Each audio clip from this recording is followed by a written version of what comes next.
मैं सिर्फ आज ये भी कहना चाहती हूँ कि निवाड़ी से जो अमित राय प्रत्याशी चुने गए हैं उनका विरोध सामूहिक रूप से पूरे जिला के पदाधिकारियों ने, कार्यकर्ताओं ने इस बात को लेके विरोध किया है। आपका व्यक्तिगत कोई विरोध नहीं है। विरोध इस बात का है कि आपने आज तक कोई पार्टी ज्वाइन नहीं की और आप एकदम से आपका टिकट तय होता है, तो ये सबको नागवारा है ना। इसमें कोई रोशनी यादव अलग से नहीं है। और एक बात मैं आपको याद दिला दूं कि जो मेरे क्षेत्र के आसपास के लोग इसमें जुड़े हैं, और अमित राय को भी मैं ये चेतावनी दे रही हूं, और थोड़ा सुधर जाएं और मर्यादा में रह के आप राजनीति करें। क्योंकि जिला पंचायत सदस्य जब मैं बनी हूं तो आपके रहमो करम पे नहीं बनी हूं। जनता में मेरे माता पिता और भाई बहन ने मेरा सहयोग किया है, और आपके जो मैं उन भाषा का प्रयोग नहीं करना चाहती हूँ। और इतनी राजनीति की गर्त में और गंदी राजनीति करना मैंने नहीं सीखा है, लेकिन आप जैसे लोग मुझे सिखाते हैं तो उनका भी मैं धन्यवाद देती हूँ कि इनके द्वारा, इनके लोगों के कार्यकर्ताओं के द्वारा जो चर्चाएं फैलाई जा रही हैं, जो हमेशा इनके आजू बाजू में खड़े होते हैं कि जिला पंचायत में दीदी को अमित राय ने 25 लाख रुपए दिए और जो है सदस्य बनने में इनका सहयोग किया। तो मेरे अमित भाई, मेरा आपसे ये निवेदन है, अगर इस पे आपका स्टेटमेंट चाहिए मुझे, नहीं तो आप पे मानहानि का केस मैं दर्ज करवाऊंगी और कोर्ट तक खींच के ले जाऊंगी, क्योंकि ये सब बर्दाश्त नहीं होता। रोशनी यादव कभी अपने ईमान को नहीं बेचती और सच्चाई और ईमानदारी की राजनीति करते आई हूं। मैं जनता के बीच हमेशा उनके आशीर्वाद के रहमो करम पे चलती हूँ, आपके रहमो करम पे नहीं चलती हूँ। ठीक है, आप पे जो है चोरी और घोटाले के मामले दर्ज है। मैं कोई भू माफिया या खनन माफिया नहीं हूं, तो आप इस पर विचार करिए। मैं बहुत अभी शांत थी। अगर इस तरह की चर्चाओं पे पाबंदी नहीं लगी तो ये मेरी चेतावनी है आपको, और आप सुधर जाएं। और अगर आज के बाद मुझे ये चर्चाएं सुनने में आई और मेरे कार्यकर्ता अगर कहीं भिड़े इन बातों को लेकर के, तो इसके जिम्मेदार आप होंगे। और मेरा सभी मेरे भाइयों से निवेदन है कि आपको किसी से उलझना नहीं है। आज कई गांवों में ये चर्चा फैला रहे हैं अपने कार्यकर्ताओं के द्वारा कि भाई जिला पंचायत सदस्य में मैंने दीदी को 25 लाख रुपए अरे दिए हैं। तुम में ताकत है और हिम्मत है तो आओ कल राम राजा मंदिर के सामने और वहां कहो, कसम खा के। खुद अपने ईमान को बेचते होगे या बेचने का और धरातल का काम नहीं चलता। या ताल ठोक के और जमीन पे मेहनत करने वाली कार्यकर्ता हूं मैं। जनता के बीच में काम करती हूं, तब जनता का आशीर्वाद मिलता है। पैसों में और नोटों में राजनीति नहीं करती मैं। हाँ, यहाँ मेरे कुछ भाई लिख रहे हैं, मीरा दीपक यादव जी का साथ दीजिए। मैं बिल्कुल उनका साथ देती, लेकिन आज इस बुंदेलखंड में समाजवादी को अगर अपनी जगह ही बनानी है तो क्या मेरे बुंदेलखंड के और मेरे निवाड़ी के माता पिता और भाई बहन क्या सब मरे हुए हैं? यहाँ कोई राजनीति करने लायक नहीं है कि यहाँ कोई सेवा करने लायक नहीं है? आज वो भी इस बात से भयभीत होते हैं कि रोशनी का अगर निवाड़ी से कांग्रेस की अगर प्रत्याशी बनाई जाती है, रोशनी जब प्रत्याशी घोषित नहीं हुई उसके पहले न्यूज में स्टेटमेंट दे रहे हैं कि रोशनी यादव को मुझे हराने के लिए लड़ाया जा रहा है। अरे आप अगर इतने ताकतवर हैं, मेरे आदरणीय मौसा जी लगते हैं, दीपनारायण जी, अगर आप इतने ही ताकतवर हैं तो आपको रोशनी से डरने की क्या जरूरत है? और आप अपने ही परिवार, आज यहाँ पर आदरणीय चाची चुनाव लड़ रही हैं, आपने पृथ्वीपुर में अपनी बिटिया के लिए जो है घोषणा कर दी, उत्तर प्रदेश गरोठा में आप स्वयं चुनाव लड़ रहे हैं। तो क्या ये पार्टी आपकी है कि कार्यकर्ताओं की है कि सामाजिक है? जरा इस बात का भी मुझे जवाब दीजिएगा। जो इनके समर्थक हैं, मैं इस बात की लड़ाई लड़ रही हूँ, स्वयं के लिए लड़ाई नहीं लड़ रही हूँ, आप सबके हितों की लड़ाई लड़ रही हूँ कि आप जागे आ जाना, मुझे बता देना समय। अमित राय को भी मैं चैलेंज कर रही हूँ, आप आके राम राजा मंदिर के सामने इस बात को स्वीकारना, और अगर ये बात गलत है तो कल अपना स्टेटमेंट दे देना। और अगर कहीं दोबारा फिर मुझे ये बात सुनाई दी, क्योंकि आपके द्वारा पहले भी इस तरह के झूठ फैलाए गए, आज चुनाव में आप प्रत्याशी क्या हो गए, रोशनी और सबके विरोध जा रहे हैं, तो आप इस तरह की चर्चाएं फैलाने लगे। अरे ईमानदारी और नीति की लड़ाई लड़ो, जनता का आशीर्वाद लेके जीतो, मेरी शुभकामनाएं आपको। लेकिन इतनी घटिया राजनीति मत करो कि किसी को शर्म आ जाए। बहुत धन्यवाद नरेंद्र भाई, मेरे सारे भाइयों को। मुझे खुशी है कि आप सब मेरे साथ रहते हैं मेरा मनोबल बढ़ाने के लिए, और मैं वो हुंकार भरने वाली हूँ झांसी की रानी लक्ष्मीबाई की तरह। मैं बुंदेलखंड की धरती में पैदा हुई हूँ, और चीख चीख कर हमारे देशराज पटेरिया जी ने बहुत अच्छा गाना लिखा है, ऐसी माटी ना भारत के खंड खंड में, जन्म दई विधाता बुंदेलखंड में। तो बुंदेलखंड से मैं गौरवान्वित हूँ। हम हार मानने वालों में से तो है नहीं, हार मनवाने वालों में से हैं। और मैं अपनी लड़ाई, संघर्ष की और सेवा की जारी रखूंगी। और मेरे कार्यकर्ताओं पे अगर किसी ने उंगली उठाने की भी साहस जुटाया, या ये सोचा कि मेरे कार्यकर्ता और जो मेरे साथ हैं, जो मेरे शुभचिंतक हैं, या मेरे निवाड़ी और कहीं भी जितने भी मेरे शुभचिंतक हैं, अगर उन पे किसी ने उंगली उठाने का या परेशान करने का साहस भी किया, तो ये बहन उनके सामने छाती अड़ाकर खड़ी रहेगी। इस बात से डरने की जरूरत नहीं है और भयभीत होने की जरूरत नहीं है। जो आपका निर्णय होगा, हम सब आपके साथ हैं। कुछ नेट थोड़ा वाईफाई स्लो हो रहा था, और मेरे पूरे जिले के मेरे पार्टी के पदाधिकारी, कार्यकर्ता, मेरे फेसबुक साथी, मित्रगण, जितने भी मेरे सभी शुभचिंतक हैं, आप सभी को बहुत बहुत धन्यवाद देती हूँ, दिल से धन्यवाद देती हूँ कि हर समय आप सब मेरे साथ खड़े होते हैं, और इसी तरह हमेशा आप सब मेरे साथ खड़े रहिएगा। और मैं हार मानने वालों में से बिल्कुल नहीं हूँ। मैं इस बात की कभी चिंता नहीं करती कि ठीक है, प्रयास हम सब करते हैं, हर बार एग्जाम दिए जाते हैं, हम लोग एग्जाम में बैठते हैं, एक बार पास नहीं होते, दोबारा नहीं होते, लेकिन हमें हार नहीं माननी चाहिए। और मैं हमेशा आप सबको कहती हूँ कि हमें कभी भी हार नहीं मानना चाहिए, लड़ते रहना चाहिए। अगर आप ईमानदारी से मेहनत कर रहे हो, सच्चाई के साथ मेहनत कर रहे हो, तो सत्य कभी पराजित नहीं होता, सत्य की हमेशा जीत होती है। लेकिन राजनीति सबको करनी चाहिए, क्योंकि राजनीति आपको इतने पहलुओं में जीना सिखाती है। झूठ फरेब कैसा होता है वो भी सिखाती है,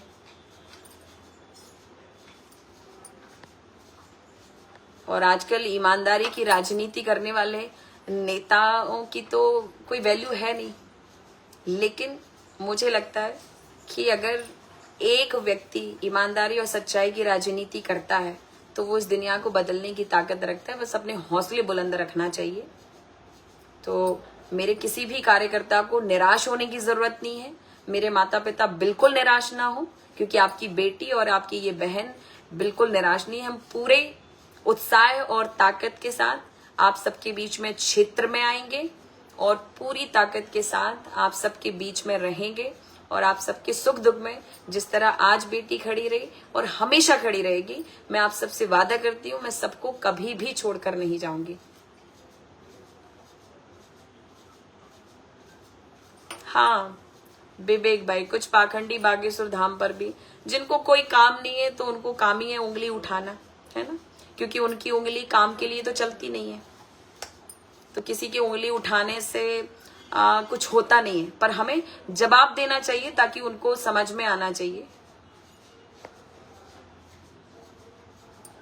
और ये जो अमित राय ने फैलाई, भाई मैं आपके पास हाथ जोड़ने पैर पड़ने नहीं गई थी, आप मेरे पास आए थे।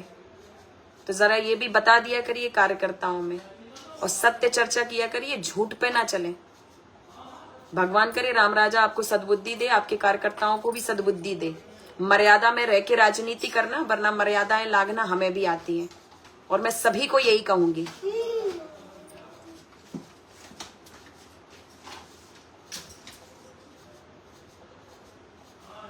यहाँ मेरे टिकट के पीछे मैं ये जीत मानती हूँ कि उत्तर प्रदेश से मुख्यमंत्री आदरणीय अखिलेश यादव जी, यहाँ उनको डर हो गया समाजवादी के प्रत्याशी को, तो मेरे पीछे लग गए।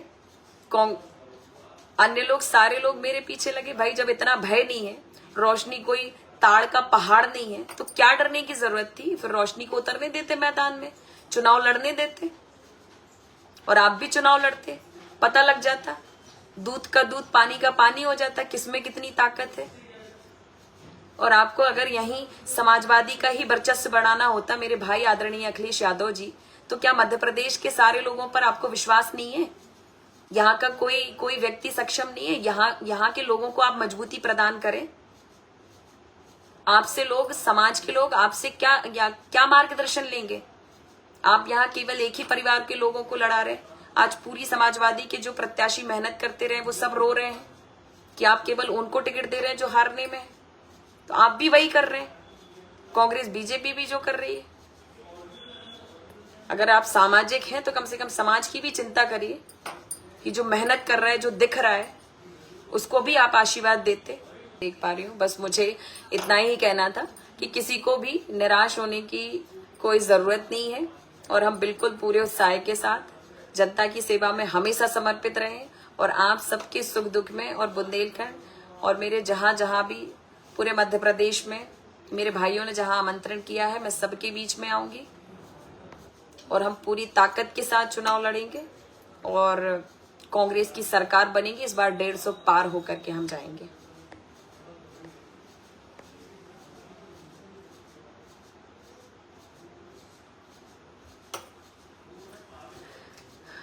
भाई ने लिखा है आपको मौका मिलना चाहिए था क्योंकि आप बहुत अच्छी नेता हैं और बहुत मेहनत कर रही थी।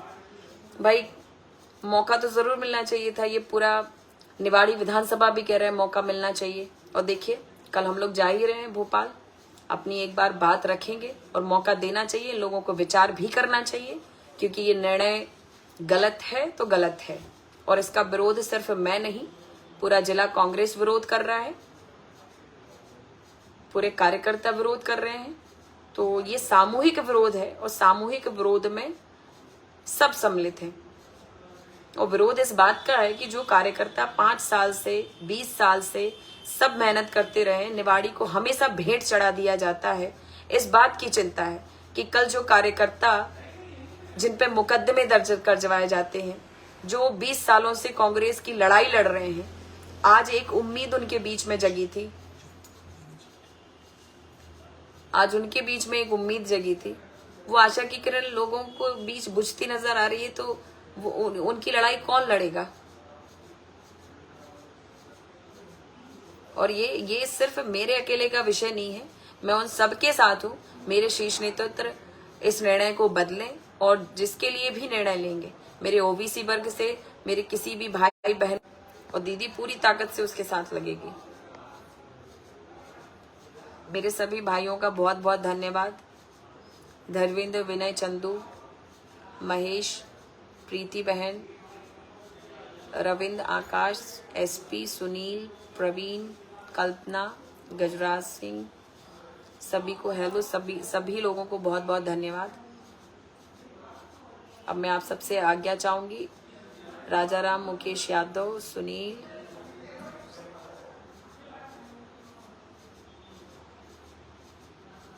क्या कह रहे? हनुमत, आप निराश मत होना, ना कोई सफाई किसी को देने की जरूरत है, आप भगवान श्री। भाई मैं सफाई देने के लिए यहाँ उपस्थित नहीं हुई। ये जो इस तरह की जो गंध फैलाई जा रही है, क्योंकि मैं सीधी बात कहती हूँ भाई, आप में ताकत है तो आप भाई अपना जो है अपने सेवा भाव से, अपनी ईमानदारी और अपनी मेहनत से जनता के बीच में जो भी उतरता है, अपनी मेहनत पे विश्वास करो और अपनी मेहनत और लगन से आप लड़िए चुनाव और जीतिए। लेकिन ये अनावश्यक किसी के लिए लाट लपेट के और ये इस तरह की गंध रखना राजनीति में ये खत्म होनी चाहिए। और मेरा जैसा व्यक्ति तो भाई चुप नहीं बैठेगा। जिस बात में कोई हकीकत नहीं है तो ये नहीं सुना जाएगा। और अगर कल तक मेरे पास स्टेटमेंट नहीं आया या कोई वीडियो नहीं आया माफी का, तो मैं कल जो है इन पे केस करूंगी।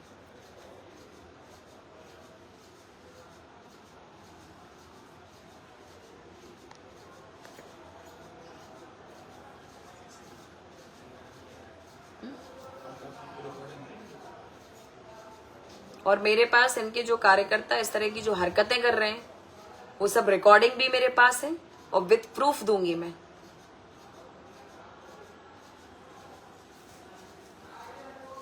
बहुत बहुत धन्यवाद भाई। क्या है कि कुछ लोग इसी तरह की राजनीति करते हैं तो वो सोचते हैं कि सब पे ये लागू हो जाएगा, पर ये भूल जाते हैं कि ये हर किसी पे लागू नहीं होता। और मेरे किसी भाई का कोई सवाल हो तो मुझसे पूछ सकते हैं, वरना मुझे आज्ञा दें। सभी भाइयों का बहुत धन्यवाद। हम सब साथ हैं और इसी तरह रोशनी आप सबके बीच में रोशनी फैलाती रहेगी, क्योंकि बिना रोशनी की तो दुनिया चलती नहीं है। हर किसी को ज़रूरत है, दुनिया का अच्छा नज़ारा देखना है तो आँखों में रोशनी चाहिए, और पूरे जग का अंधेरा मिटाना है तो रोशनी चाहिए। तो रोशनी सबके साथ है। बहुत बहुत धन्यवाद। सभी को ढेर सारी शुभकामनाएं नवरात्रि की, चूँकि ये नवरात्रि के 9 दिन बहुत पवित्र होते हैं और मैं किसी को कुछ गलत नहीं कहना चाहती हूँ, पर ये माता रानी की कृपा है कि मैं झूठ भी बर्दाश्त नहीं कर सकती। इसलिए